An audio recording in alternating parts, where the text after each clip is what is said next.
Roma 8 ayat 19 sampai dengan 22. Demikianlah firman Tuhan. Sebab dengan sangat rindu seluruh makhluk menantikan saat anak-anak Allah dinyatakan. Karena seluruh makhluk telah ditaklukkan kepada kesia-siaan, bukan oleh kehendaknya sendiri, tetapi oleh kehendak Dia yang telah menaklukkannya, tetapi dalam pengharapan. Karena makhluk itu sendiri juga akan dimerdekakan dari perbudakan kebinasaan dan masuk ke dalam kemerdekaan kemuliaan anak-anak Allah.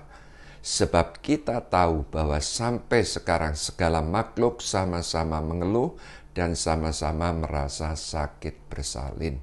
Jadi dari ayat ini Paulus berkata kepada jemaat di Roma bahwa semua orang di dunia sedang menantikan kunjungan anak-anak Allah. Anak-anak Allah itu yaitu saudara dan saya, orang-orang yang sudah terima Yesus sebagai Tuhan dan Juru Selamat. Ya, Paulus berkata kepada jemaat di Roma bahwa semua orang di dunia ini sedang menantikan kunjungan anak-anak Tuhan. Paulus berkata, mereka yang belum terima Yesus sebagai Tuhan dan Juru Selamat, mereka ini hidup di dalam kesia-siaan. Bahkan Alkitab berkata, semua sama-sama mengeluh dan sama-sama merasa sakit bersalin, yang artinya mereka ini sangat menderita, mereka butuh ditolong, mereka butuh mendengar kesaksian tentang kebenaran, tentang Tuhan Yesus yang menjadi jawaban atas semua orang. Nah, jadi semua orang di dunia yang hidup tanpa Yesus pasti menderita, saudara. Bagi mereka yang menolak Yesus, yang tidak mau mendengar Injil keselamatan, yang tidak sungguh-sungguh pada Yesus, mereka hidupnya berat, mereka hidupnya sengsara, mereka menderita, dan pasti akan menuju kematian kekal. Jadi itu sebabnya saudara dan saya, setelah kita ini terima Yesus sebagai Tuhan dan Juru Selamat, kita harus dewasa dan bijak di dalam kehendak Tuhan. Kita harus mengerti, kita yang memperoleh anugerah keselamatan, kita yang sudah terima Yesus, kita harus menyaksikan kebaikan Tuhan, kita harus menjadi saksinya. Jadi sejak dari zaman dahulu hingga sekarang, iblis itu berjuang agar manusia itu apa? Menjadi budak dosa, tidak mengerti kebenaran. Ya, kan hari-hari ini kan banyak. Oleh karena apa? Sakit penyakit, orang itu dicekam rasa takut berlebih-lebihan.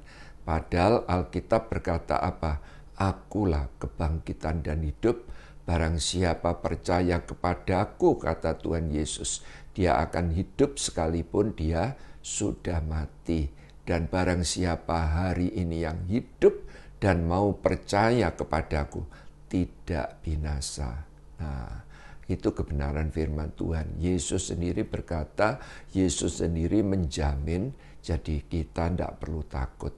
Dan bahkan kemenangan itu sudah diberikan kepada saudara dan saya menghadapi pergumulan apapun di dalam dunia ini.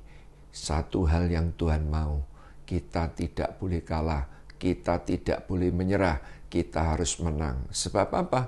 Kemenangan sudah Tuhan berikan. Itu ya, oleh karena apa lagi? Keuangan, guncangan perekonomian, banyak orang stres, banyak orang susah, betul enggak? Oleh karena apa? Keterikatan juga begitu. Nah, itu perlu kita tolong, perlu kita gumulkan, perlu kita doakan. Nah, oleh karena apa? Banyak hal ya dibawa oleh perubahan kehidupan ini, orang-orang tua terutama merasa kesepian. Nah, itu pun juga harus mendengar kesaksian. Kita harus mendoakannya. Jadi dunia hari-hari ini tidak tahu siapa sebenarnya yang sungguh-sungguh dapat menolong hidup mereka. Tetapi saudara dan saya yang sudah terima Yesus sebagai Tuhan dan Juru Selamat, kita harus menyaksikan kebaikan Tuhan Yesus. Ya, supaya apa? Mereka mendengar berita tentang Injil keselamatan. Jadi kita yang telah diselamatkan.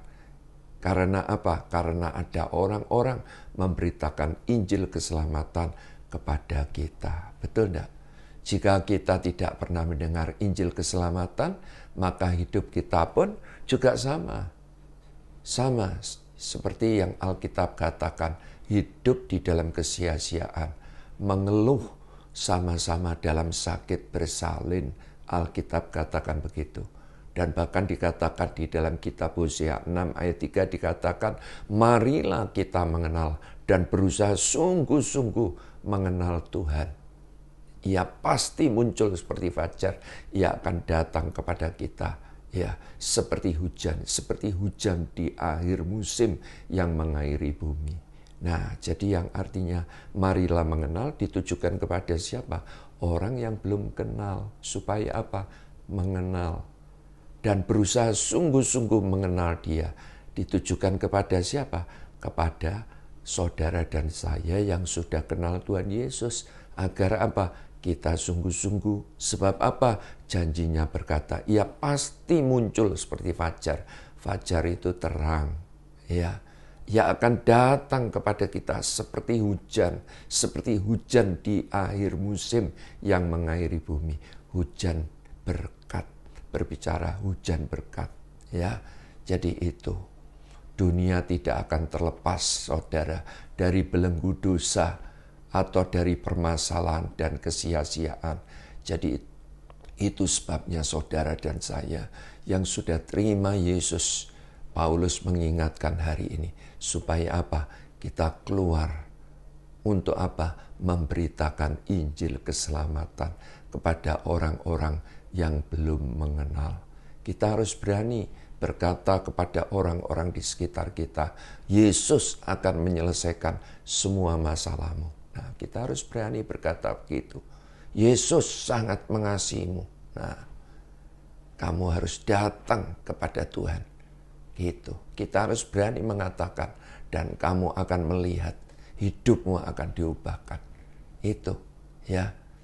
Terutama kepada orang hari-hari ini yang diguncang keuangannya, yang mempunyai persoalan di dalam keluarga, yang mempunyai pergumulan di dalam sakit penyakit.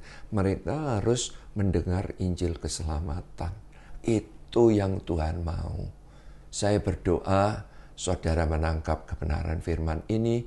Tuhan Yesus memberkati.